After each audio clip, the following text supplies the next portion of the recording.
자, 제6권 회오리 바람이라고 하는 영역에서 송수익에 관한 이야기를 또 만나보도록 하겠습니다.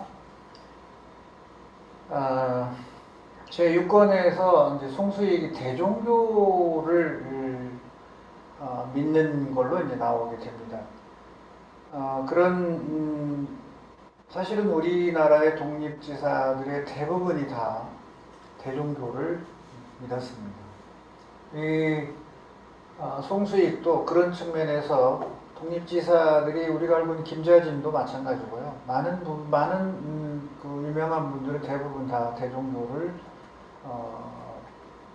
믿었다고 해도 과언은 아니거든요. 이런 측면에서 조동희 작가는 이 주인공 중에 주인공인 지식인, 선각자, 선구자, 깨어난 열려있는 그런 지식인의 상징인 송수익을 역시 대종교를 믿는 사람으로 표현을 해냅니다. 이렇게 이제 대종교가 확산이 되자 일제가 중국의 군벌인 이 만주 군벌인 장장님을 동원을 해서 우리 이 조선인들을 탄압하고 학살하게 됩니다. 이것이 이제 그 미스야 협정이라고 1925년에 중국의 이 장장님 군벌과 일본의 조선 총독부와의 관계에서 맺어지는 건데, 이게 뭐냐면 만주에서 이 조선인 독립군들을 체포해서 일본에 넘겨주면 현상금을 주는 거예요. 그러니까 이런 이유 때문에 이 서간도의 대종교인들이 엄청 많이 탄압을 받게 됩니다. 물론 지금 1925년도에 미스야협정의 중요성을 배우기 전에 1920년에 이제 경신참변이라고 간도 학살이 있었잖아요. 또 그 3년 뒤에 1923년에는 바로 이 도쿄 지진 때, 이 관동 대지진 때 바로 이 조선인을 또 학살한 사건이 있단 말이에요. 자, 이 만주의 함성이라는 제6권에서는 송수익이 방대근 김시국과 함께 3명이, 김시국도 방대근과 함께 신흥무관학교를 졸업한 무관입니다. 그 연해주에 가서 총을 구입하게 되는 신안촌으로 갑니다. 신안촌은 바로 이 블라디보스토크에 있는 동네인데, 본래는 이제 신안촌이 아니라 개청리라고 해서 지금 이 블라디보스톡의 혁명광장, 그 광명의 거리가 있는데 그 부분에서 멀지 않는 옛날 중심지 첫 이 블라디보스톡의 개청리인데 거기에서 이제 옮겨가서 새로 조성한 신안촌이에요. 이 신안촌의 실제 위치가 이제 묘사가 되면서 윤철훈과 조광섭을 이제 만나게 됩니다.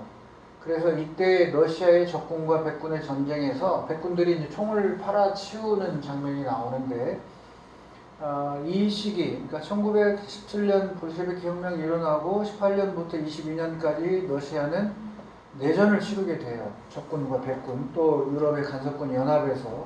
그리고 여기 일본군이 개입이 된다고 제가 말씀을 드렸고, 이때 결국은 최종적으로 이제 적군이 승리를 하면서 러시아는 이제 소비에트 연합으로 가죠. 소련으로 간단 말이에요. 이때 이제 백군들이 패하고 돌아가면서 무기를 싼 값에 실제로 팔아넘기고 그랬던 거예요. 그래서 이런 무기들을 우리 독립군들이 실제 구입을 해서 바로 이 청산리 전투 같은 대승을 거두는 배경이 되는 시대적 또는 역사적 세계사적인 측면이 들어 있습니다. 이 총을 실제로 이제 송수익이 방대근과 김시국을 데리고 가서 사오게 되는 거죠. 자, 그리고 이제 시대적 배경이 1919년 3.1 독립만세로 이제 넘어갑니다. 3.1 독립만세에서 김제 장날에 김춘배라고 하는 인물이 순사에 칼에 죽고, 그리고 박건식은 이때 가족들과 함께 이제 목포로 이주하면서 목포로 영역을 확대해 가요.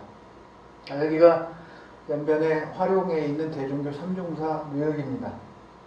지금은 이번에 제가 7월, 8월 가니까 막혀 있어요. 막아서 못 가게 접근했는데 이때 3.1 만세 이후로 이제 만주 서간도나 북간도 일대에 독립운동 단체들이 많이 늘어나게 되고, 평화적 시위로는 독립이 안 되니까 무장투쟁을 해야겠다고 해서 이제 만주로 대거 젊은이들이 망명하게 되고, 이때 독립군들이 많이 양성이 됩니다. 통화에서 싸움을 우리끼리 하는 게 나와요. 그래서 공화정을 추방하는 군정부와 복벽주의를 추구하는 대한독립단이 서로 압록강을 넘어오는 젊은이들을 확보하기 위해서 싸움을 벌이는 장면이 나오죠. 자, 그 다음에 봉오동 전투 우리가 얘기한 대로 나오고요. 그리고 청산리 전투의 방대근이 김자진 부대의 부관으로서 참전하게 그려집니다. 그리고 송수익의 마을에 들어온 토벌대에 배두성이 살해되고 천수동은 잡혀갑니다. 그래서 이 장장님의 무기날에 일본군의 토벌이 진행이 되는데, 이때 이제 이 만주뿐만이 아니라 연해주 일대에서도 대대적인 학살이 벌어져요. 우리 조선인들이. 그래서 일본군에 의해서 서강도뿐만이 아니라, 서강도는 주로 일본군에 매수된 군벌 장장님에 의해 부대에 의해서 일본군과 함께 행해진다면, 연해주에서는 바로 이 일본군에 의해서 많은 우리의 조선인들이 학살을 당하게 됩니다. 봉오동 전투 현장이고요. 지금은 여기를 접근을 못하게 막고 있습니다. 청산리 전투 현장이에요. 여기도 아예 입구부터 못 들어가게 막고 있습니다. 자, 이제 송수익은 3.1운동 주동자로 감옥에 있다가 나와서 바로 장인인 신세호가 유학을 가라고 하죠, 일본으로. 그래서 돈을 내줘서 이제 일본을 가게 되고, 이때 일본에 간 송중원은 친구 허탁, 홍명준, 박정혜와 함께 일본에서 유학을 하는 인물들로 등장하게 됩니다. 그래서 이 1923년 9월 1일 동경 대지진 때 그 지진을 경험하면서 우리 조선인들이 학살되는 그런 장면들을 이제 목도를 하게 되죠. 자, 그리고 이제 만주로 오게 되면, 만주에서는 바로 이 1923년 9월 1일이면 1921년에 있었던 자유시 참변 이후에 러시아로 넘어갔던 독립군들이 자유시 참변에 많이 희생을 당하고 일부 다시 만주로 넘어오죠. 그래서 넘어와서 바로 이 통후부나 그 다음에 정의부, 신민부 이런 부들이 이제 만들어지는데, 이때 통일부에 있었어요. 송수익은 통일부에 있다가 근데 통일부 전이 본래 대한통일부에서 참의부로 분열되고 그 참의부의 통일부로 갑니다. 그래서 송수익이 이런 모습을 보면서 많은 회의감을 갖게 돼요. 그래서 이 부분은 안동에 있던 일송 김동삼 선생이 이런 삼부 통합을 위해서 많이 앞장섰어요. 그래서 일송 김동삼의 모습이 이때의 송수익의 삶 속에 많이 투영이 됐다, 이렇게 볼 수가 있겠어요.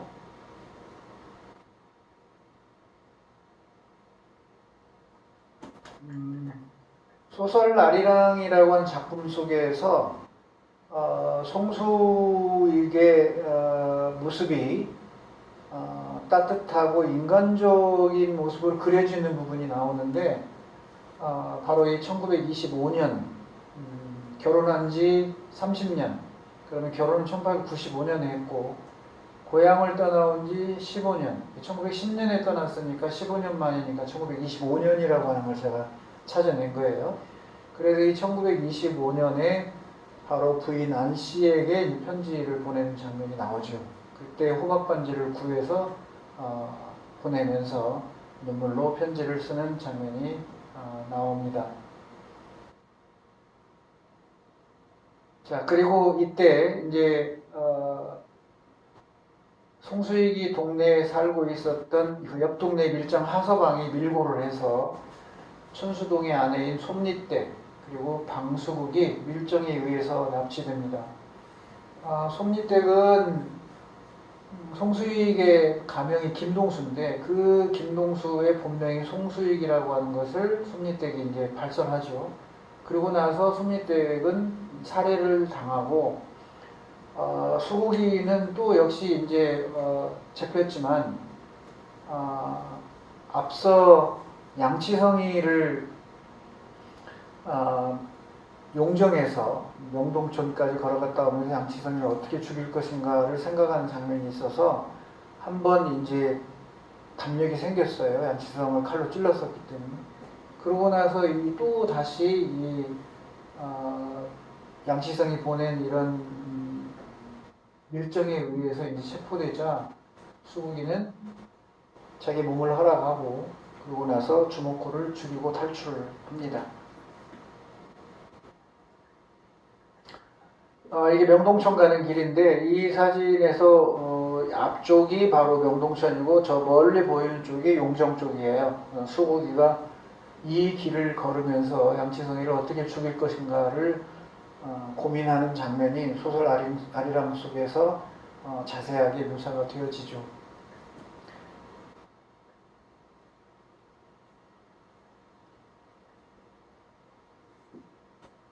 자, 수국이의 칼을 맞은 양치성은 죽지 않고 살아남아서 결국은 끝내 원산경찰서로 갑니다. 그래서 만주에 있는 송수익의 정보를 이제 캤어요. 일정도를 보냈기 때문에. 그래서 송수익이 살아있다는 걸 알고 그래서 경찰들을 파견해서 송수익의 아내 안씨, 아들 송중원, 그리고 사돈인 신세호 등이 정기고문을 당해서 반죽음을 당하게 됩니다.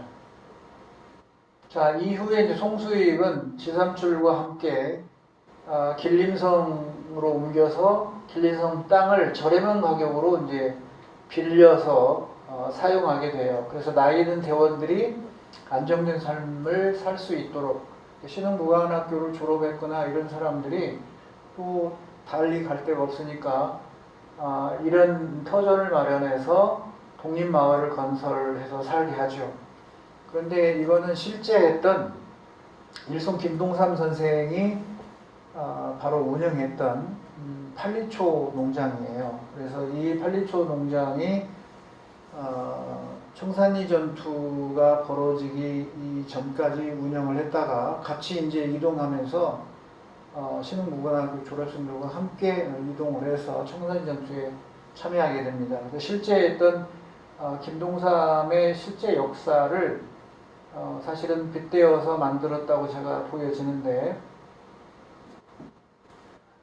자, 이제 신간회가 등장하는 건 1927년입니다. 1927년에 이제 신간회 등장으로 이제 넘어가게 되는데 이때 민족 유일당 운동을 하죠. 그러니까 사회주의 계열이든 민족주의 계열이든 함께 하나의 당으로 결성을 해서 일본에 저항하자라고 하는 움직임이 민족 유일당 운동이고 그게 대표적인 신간회라고 할 수가 있는데 소설 속에서는 바로 이 신세호가 신간회의 그 중책을 맡는 식으로 이제 표현이 되게 됩니다.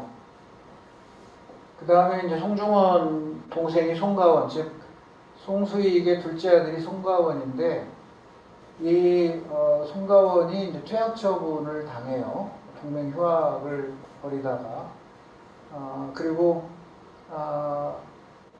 이 송수익의 부인이었던 안 씨는 감옥에서 풀려난 뒤에 이제 중풍으로 이제 고생을 하게 되는 장면이 나옵니다. 그래서 송중원이 동생인 송가원에게 경성 의대를 가라고 이 얘기를 하게 되죠. 일본에서 함께 유학을 했던 허탁이라는 인물은 송중원의 친구입니다. 근데 이 허탁도 끝까지 민동환이나 박정희처럼 변절하지 않고 끝까지 자기 생각을 가지고 독립운동을 하는 사람으로 허탁이 표현이 되는데 허탁이 바로 이 만주에 갔다가 자기 친구의 송중원의 아버지인 송수익을 만나게 돼요. 그래서 만났는데 만주 송수익의 만남을 나중에 돌아와서 친구인 송중원에게 말하지 않았어요. 그리고 허탁이 송수익에게 송수익으로 인해서 이제 탄로가 나니까 가족들이 심한 고초를 당했다고 하는 소식을 전해 듣습니다. 그래서 허탁이 있을 때는 표현 않다가 허탁이 사라진 뒤에 새벽 금음달 어둠 속에서 무릎을 꿇고 흐느끼는 것을 허탁이 보게 되죠. 그래서 송수익도 한 따뜻한 인간이자 아들이었고, 또 아들을 둔 아버지였고, 또 부인을 둔 남편이었다고 하는 것을 이 대목에서 좀 느낄 수가 있어요. 많이 가슴이 아린 장면이죠. 자, 이때 이제 1932년에 홍구공원에서 4월 29일 날 윤봉길 의사에 의해서 일본의 순회보를 폭사시키는 상해 홍구공원 의거가 전해지게 됩니다. 자, 그 다음에 이 공허의 소개로 이제 송가온은 옥비라는 여인을 알게 되고, 송가온이 옥비를 흠모하게 되죠.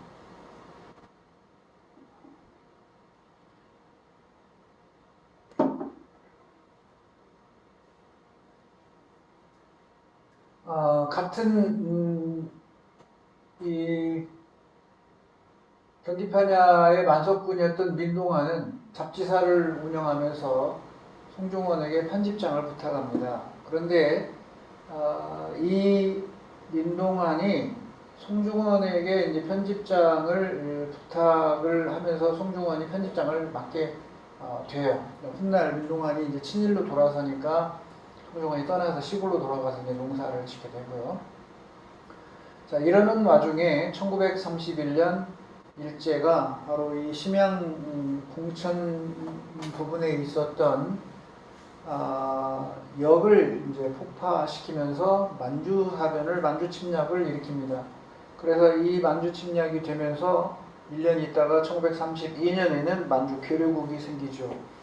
이 만주 사변으로 인해서 만주 지역에서의 우리의 독립운동은 큰 전환점을 갖게 됩니다.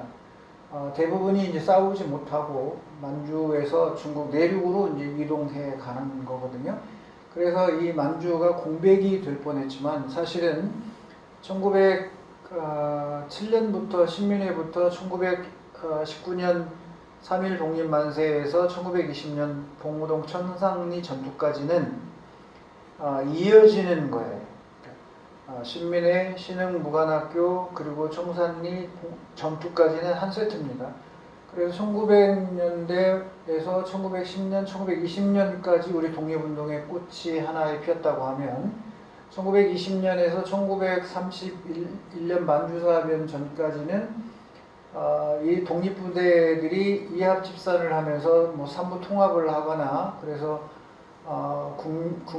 국민의회가 되거나 혁신의회 뭐 이렇게 국민부 혁신의회 이런 것들이 이제 생겨나는 과정을 겪게 되죠. 그러다가 이제 1931년 만주사변 이후에는 만주 지역에서는 어떤 독립운동의 꽃이 피냐면 바로 조선혁명당의 조선혁명군 양세봉 장군을 상징으로 합니다. 이들은 민족주의 계열이 더 강합니다. 사회주의보다는. 그 다음에 또 한편으로는 만주에서 활동했던 동북항일연군이 있어요. 그래서 이 두 세력에 의해서 1930년대 만주의 독립운동에 꽃이 피어나게 됩니다. 우리는 이제 동북항일연군에 대한 활동은 많이 배우지 않았어요. 왜냐하면 그 동북항일연군은 사회주의 계열의 독립운동이었기 때문에 알려지지도 않았고 많이 배워지지도 않았고, 그렇지만 이 조선혁명당의 혁명군은 이제 민족주의 계열로 양세봉 장군은 정식 우리 국사교과서에 등장하는 인물이에요. 그래서 바로 이 환인, 신빈, 무순 이 일대, 심양 그리고 통하 이 일대에서 활동한 바로 이 조선혁명당의 혁명군은 이제는 이제 이 한중연합 독립군을 형성해서 일본군과 만주 괴뢰국군, 일만 연합군이라고 해요, 그것들을. 그래서 이 만주 괴뢰국이 생긴 뒤에 일본군과 만주군의 연합부대와 우리의 조선인 독립부대, 그리고 이제 중국의 의용군들, 이들과 연합해서 함께 싸웁니다. 그동안은 1920년부터 이 31년 일본이 침략해서 만주사변을 일으키기 전까지는 이 만주의 군벌, 장장님을 대표를 합니다. 이 장쩌린이라고 하는 이 장장님의 이 군벌들이 일제의 이 지원을 받으면서 우리 조선인들의 독립군들을 학살하고 탄압했다면 1931년 만주사변 이후는 이제 연합세력을 형성해서 같이 일본군과 전투를 벌이는 게 대표적으로 양세봉 장군을 들 수가 있고요. 이 양세봉 장군의 휘하 부대에 바로 이 화서 이양로 선생의 문화였던 의암 유인석이나 윤희순 의사, 또 그 아들이었던 유돈상이나 유교상, 유민상, 이런 화서 계통의 위정척사파의 국내에서 넘어온 만주에 정착한 서간도에 정착했던 독립지사들이 바로 저기에 있는 이 조선혁명군의 양세봉 장군 부대에 들어가서 전투를 벌이게 돼요. 조정래 작가는 이 양세봉 장군의 부대의 이 싸움을 상당히 상세하게 묘사하고 있고, 또한 특히 양세봉 장군이 밀정에 걸려서 죽임을 당하고, 그리고 이후에 이 양세봉 장군의 시신에 가한 일제의 잔악한 이런 만행을 소설 아리랑 속에서 자세하게 묘사를 해냅니다. 자, 그리고 이제 1931년 만주사변 이후 사실은 1932년 11월에 요동반도 끝자락에 있는 여순감옥, 우리가 여순감옥 하면 단지 신철호 선생, 또 안중근 의사, 우당 위혜영 선생, 이런 굵직굵직한 우리의 이 선각자들이 죽임을 당하는 곳이거든요. 이곳에서 우당 위혜영 선생이 65세로 일본의 고문을 받다가 돌아가셔요. 순국을 하십니다. 그런데 이 우당 위혜영 선생이 이때 체포되는 배경에는 가족사와 관련이 있어요. 상당히 아픈 일인데, 이 조카가 밀정과 연결돼 가지고 우당 이영 선생이 중국 땅에서 이 대련으로 해가지고 장춘에 있는 일본군 관동군 총사령관을 암살하기 위해서 넘어왔단 말이에요. 그런데 이 정보가 이제 샜죠. 그래서 대련 수상경찰서에 내리자마자 일본군에게 체포돼서 감옥에서 고문을 당해서 이제 돌아가시는데, 이 우당 이혜영 선생이 돌아가는 시기에 맞게 작가는 송수익을 장춘에 있는 관동군 사령부를 폭파하는, 이때 당시는 이제 아나키스트들의 연합이에요. 아나키스트는 국적을 초월하는 거였기 때문에 일본인이나 중국인이나 조선인이 함께 단체로 연결되어 있었단 말이에요. 그런데 그 중에 이제 중국인으로 되어 있는 식당 주인이 이제 배반을 해서 결국은 송수익이 체포가 되는데, 이때 송수익이 체포되는 배경은 바로 장춘에 있는 관동군 사령부를 폭파하는 건데, 그게 바로 우당 이혜영 선생이 관동군 사령관을 암살하려고 일맥상통해요. 그러니까 우당 이혜영과 송수익의 삶은 거의 일치된다고 보여지고, 작가는 이 송수익이라는 인물을 우당 이혜영에서 많이 투영시킨다고 할까요? 그런 측면에서 같은 부분에서 이때 이제 송수익이 체포가 되고 지금의 심양, 과거는 봉천이라고 했어요. 그 봉천 감옥에 갇혀지게 됩니다.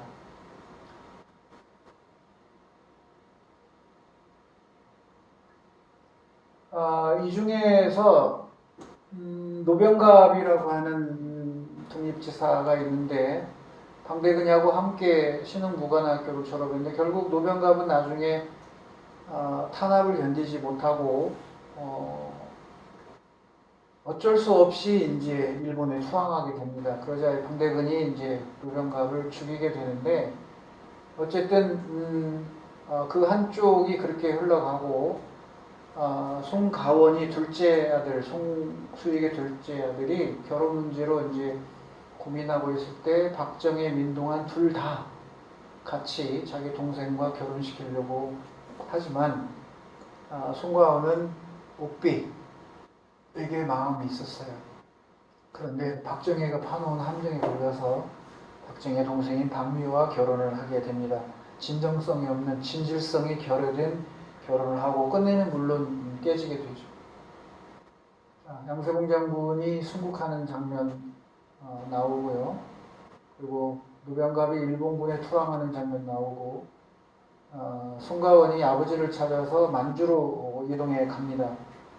형인 송중원이 간다고 했지만 자기가 의사이기 때문에 자기가 가야 아버지를 병간호한다라고 해서 만주로 가게 되죠. 이곳은 양세봉 장군이 밀정의 계략에 걸려들어서 순국한 지역이에요. 2014년도에 제가 이곳까지 안내를 한 적이 있었는데 상당히 감동적이었어요. 양세봉 장군의 흉상입니다. 양세봉 장군 흉상에도 계속 몇 차례 다녀왔고 이번 여름에도 이곳에 가서 참배를 하고 왔습니다. 이렇게 해서 독립운동의 1세대인 송수익은 소설 속에서 해방되기 약 13년 전인 1932년 세상을 떠납니다. 제가 이 아리랑을 읽으면서 송수익을 왜 이렇게 빨리 해방되기 전에 소설에서 주인공에서 역할을 내려놓게 했을까 고민이 좀 됐는데 어쨌든 이 아리랑이라고 하는 소설이 출발지가 1902년부터 4년부터 시작한단 말이에요. 그러면 그때 어른이었던 사람이고 방대근 같이 어린이였던 사람도 있고 그렇단 말이에요. 그러면 세월을 흘러서 1945년 해방 때까지 가려면 살아있으면 안 되는 거예요. 그러니까 그래서 작가는 이런 1세대의 독립지사들 선각자였으면서 선구자였고 지식인이었고 깨어난 개혁 스스로의 혁명을 이루면서 앞서갔던 송수익은 바로 이회영 선생의 죽음과 함께 송수익도 소설 속에서 역할을 다 하고 내려놓게 했다고 하는 것을 알 수가 있습니다. 자, 이 마지막 장면이 참 인상적이었는데 필려와 송수익과의 관계, 홍씨와 송수익과의 관계. 끝까지 흠모했던 필려는 송수익을 임종을 앞둔 송수익을 보기 위해서 모아뒀던 돈을 다 긁어 모아서 송가원에게 다리를 놓아서 일본인 간수에게 돈을 주고 만나게 하죠. 그래서 송수익은 필려에게 고맙다는 말을 하게 됩니다. 필려는 그 한마디로 자기가 결혼을 해서 남편을 잃었지만 그 뒤로 송수익 선생을 흠모하면서 만주로 왔고 그리고 이제 자기가 마음속에 흠모했던 송수익을 보내야 해죠. 그래서 송수익이 이제 떠나면서 가원에게 니로 싸워 끝까지 싸워라. 그리고 나를 죽으면 만주벌판에 뿌려라 라고 유언을 남기면서 송가원에게 너도 싸워라 라고 유언을 합니다. 이때 이제 송수익의 죽음 뒤로 송가원, 그 다음에 옥녀, 옥비, 그 다음에 필려, 수국이 이러한 이 주인공들이 동북 항일연군에 들어가서 끝까지 싸우면서 전사하는 장면으로 묘사가 됩니다. 자, 그리고 이제 1936년에는 만주로 이민이 일제에 의해서 장려되면서 만주 이민이 시작이 되고요. 송가원은 옥비하고 옥녀하고 이제 함께 하나는 의사로 하나는 소리꾼으로 해서 참여해가지고 유격대원을 치료하고 격려하는 역할을 하죠. 그리고 1937년 보천보 진공은 바로 이 김일성과 관련되어 있습니다. 그래서 김일성이 이제 동북 항일연군에서 참여해가지고 이 갑산을 넘어서 강을 건너가지고 해산에서 보천보 일대를 점령한 사건인데 이게 이제 김일성이에요. 그래서 이거를 이제 편집장이었던 송중원이 싫다고 하니까 친일했던 이 민동환이 거부를 하죠. 그래서 싫지 못하게 됩니다. 제가 압록강에서 심양으로 넘어가는 이 바레만 요하경 제2부 요동 180리 청성령 지나가냐 초하고 어둠이 오란 제목으로 안내를 하는데, 그 청성령 고개를 갈 때 이민한 열사라고 동북 항일연군의 비가 있어요. 그래서 이 비에서 스님들을 안내하던 장면이고, 제 11번입니다. 드디어 이제 이 광민은 전주고보를 같이 송중원하고 다녔던 친구였는데, 이 광민이 연해주도 갔다가 중국 내륙으로도 갔다가 왔다 갔다 하지만 끝내 이 동북 항일연군에 소속돼서 전투를 벌이다가 총상으로 이제 사망을 해요. 그리고 이제 송가원은 이 항일연군에 있다가 사령부 결정에 따라서 수용소 환자들을 전부 투항하라고 해주고 같이 옥비하고 이동을 해 갑니다. 한편 하얼빈의 서쪽 300리 약 120km 지점에 만주 이민해 왔던 목포, 신안, 정읍, 고창 일대의 사람들이 노예와 같은 그런 삶을 살다가 나중에 이제 해방이 되면서 이들이 압록강 쪽으로 내려오죠. 자, 그 다음에 이 시기 되면 이제 그 지식인들이 변절합니다. 그래서 변절자로 친일파로 많이 문학인들을 포함해서 변절이 이제 다뤄지면서 지식인들의 이 변절, 친일로 바뀌는 것들을 묘사하게 되고요. 그리고 1939년에서 41년까지 약 3년간 만주에 있었던 일본 군대의 항일연구 토벌 작전이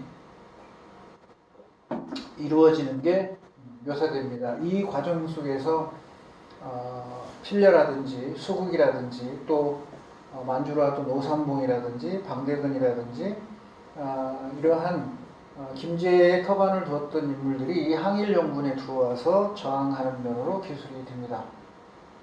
그래서 수국이, 삼봉이, 삼길이, 필려 등이 전사하고요. 그리고 방대근은 끝까지 죽지 않고 동백 항일연군 하다가 중국 내륙으로 이제 가게 돼요. 중경으로.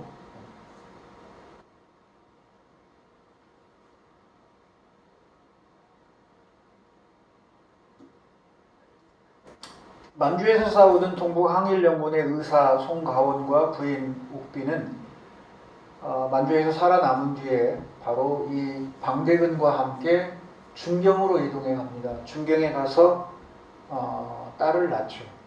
이 송가원과 옥비는 소설 아리랑 속에서 아름다운 사랑의 주인공들입니다. 대부분 여인들이 힘이